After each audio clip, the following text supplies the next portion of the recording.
राधे राधे। आप सभी का अमृत कथा कहानियों चैनल में स्वागत है। आज इस वीडियो में हम शिवजी और सोने का शिवलिंग की कहानी सुनेंगे। मोहनपुर गांव में शिवम एक चौकीदार था। वह रात भर गांव की गलियों में लाठी लेकर आवाज लगाता घूमता था। इसके चलते गांव वाले चैन की नींद सोते थे। वह रात को अपना खाना लेकर निकलता और शिवजी के मंदिर जाता था। रात के समय जब पुजारी जी मंदिर बंद करते तब वह अपने काम पर निकल जाता था। एक दिन पुजारी बाबा ने उससे पूछा, शिवम, यह सभी गांव वाले सुबह मंदिर आते हैं और तू रात को मंदिर आता है, उसके बाद मंदिर बंद होने तक बैठा रहता है। शिवम बोला, पंडित जी, जब तक मैं भगवान के दर्शन नहीं कर लेता मैं अपने काम पर नहीं जा सकता। दूसरा, जब तक भगवान बैठे रहते हैं मुझे गांव की चिंता नहीं है। जब ये सो जाते हैं तब मैं गांव की रखवाली करने निकलता हूँ। पुजारी जी बोले, तुझे इतना विश्वास है शिव जी पर? शिवम ने कहा, हाँ पंडित जी, मेरा विश्वास अटूट है। इसी तरह समय बीत रहा था। एक दिन मंदिर में एक सेठ जी आए और पुजारी जी से बोले। सेठ जी बोले, पंडित जी, मेरे कोई संतान नहीं है, मैं भगवान भोलेनाथ की पूजा करना चाहता हूँ। पंडित जी सेठ जी की पूजा करवा देते हैं। पंडित जी बोले, भगवान ने चाहा तो तुम्हें अवश्य संतान की प्राप्ति होगी, लेकिन उसे लेकर मंदिर में दर्शन करने अवश्य आना। 1 साल बाद सेठ जी के घर बेटा पैदा होता है। वे अपनी पत्नी व बच्चे के साथ मंदिर पहुंच जाते हैं।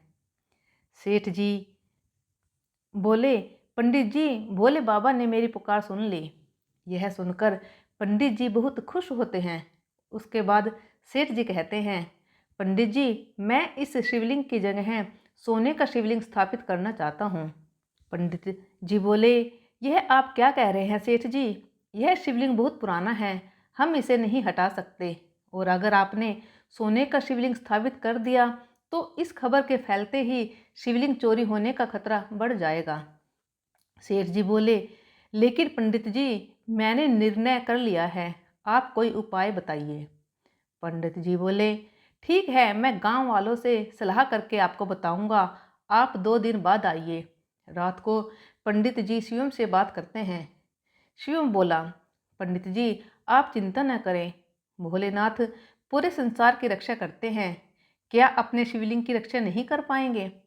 आप एक काम कीजिए, सेठ जी से कहिए इस शिवलिंग को ही सोने से मढ़वा दें, इससे यह शिवलिंग सोने का दिखने लगेगा और इसे हटाना भी नहीं पड़ेगा। पंडित जी बोले, लेकिन चोरों की नज़र में तो यह सोने का शिवलिंग होगा, उन्हें थोड़ी पता होगा कि यह पत्थर का है।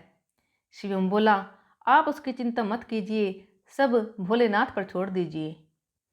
पंडित जी अगले दिन सेठ जी को सब बता देते हैं।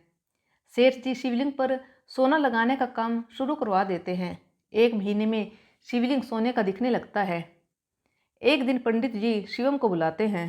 पंडित जी ने कहा, शिवम, तुम्हारी बात मानकर मैंने सेठ जी से शिवलिंग पर सोना तो मंडवा दिया, लेकिन रात में इसकी रखवाली तुम्हारे जिम्मे है।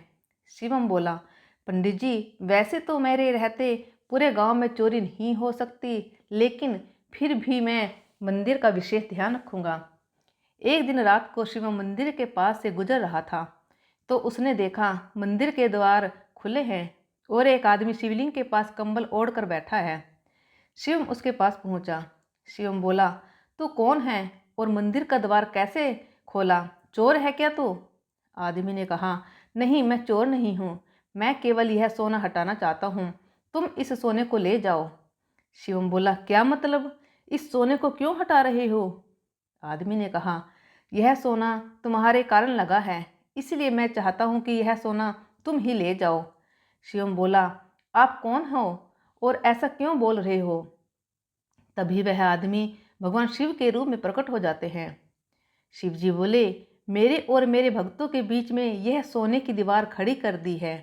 मेरे भक्त जो भी श्रद्धा से अर्पण करते थे वे इस सोने पर ही रह जाता है, मुझ तक नहीं पहुँच पाता, और न मेरे भक्त मेरे दर्शन कर पा रहे हैं। शिवम यह सुनकर भगवान के पैरों में गिर जाता है। शिवम बोला, प्रभु, मुझे माफ़ कर दीजिए, मैं अज्ञानी समझ नहीं पाया, आप तक जल भी नहीं चढ़ पाया, मैं अभी इस सोने को हटा देता हूँ। यह कहकर शिवम उस सोने को हटा देता है। भगवान शिव उसे आशीर्वाद देकर अंतर्ध्यान हो जाते हैं। सुबह जब मंदिर खुलता है तो पंडित जी यह सब देखकर शिवम से पूछते हैं। शिवम उन्हें सारी बात बता देता है। पंडित जी उसी समय सेठ जी को बुलाते हैं। सेठ बोला, भगवान मुझे माफ़ कर दीजिए, मुझसे बहुत बड़ी भूल हो गई। अपनी जिद के कारण मैंने आपकी पूजा में बाधा डाली। उस दिन से मंदिर में पहले की तरह पूजा होने लगी। सेठ जी ने वह सोना गरीबों में दान कर दिया।